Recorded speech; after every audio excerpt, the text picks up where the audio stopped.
Pemerintah Provinsi Bali telah menyusun roadmap penghijauan pada sejumlah kawasan di Pulau Dewata. Harapannya, kawasan hijau ke depan mampu mencapai target 30% dari total luas wilayah. Lingkungan Dr. Imade Sudarmo MS mengatakan luas wilayah Provinsi Bali mencapai 5.636,66 km persegi dengan luas kawasan hutan 130.686,01 hektar. Dari jumlah itu, luas kawasan hutan lindung 95.766,06 hektar, hutan produktif tetap 1.907,10 hektar, hutan produksi terbatas 6.719,26 hektar, dan suaka alam 26.293,59 hektar.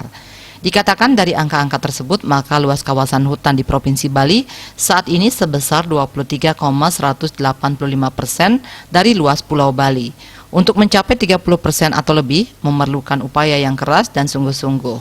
Dikatakan apabila kebijakan untuk mencapai kawasan hijau 30% hanya mengandalkan dari kawasan hutan, tentu sangat sulit dicapai. Untuk itu, kebijakan untuk lebih menghijaukan Bali perlu menggarap lahan-lahan lainnya di luar status klasifikasi hutan.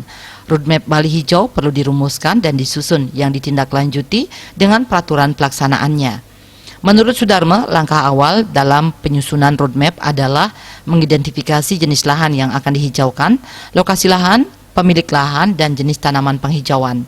Jenis lahan atau ruang yang masih mungkin dihijaukan, seperti lahan kritis, lahan tidur, pedestrian, dan berbagai lahan tidak produktif lainnya.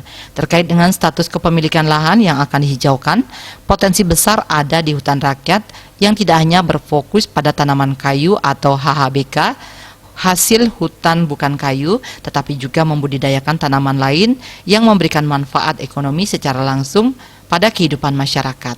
Winata Bali Post melaporkan.